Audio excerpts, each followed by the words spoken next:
Hej sammen. I dag har jeg været til stævn.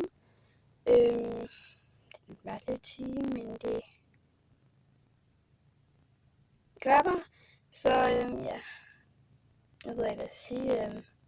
Jeg har været til springstævn i går, og så har jeg været til surstævn i dag. Så ja. Og så spring fik man ikke sådan en rigtig plads.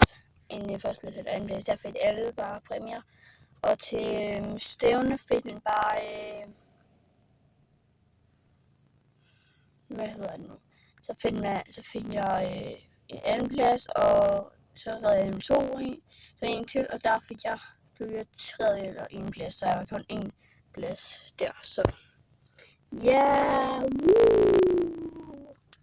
så vi ses bare. Hej.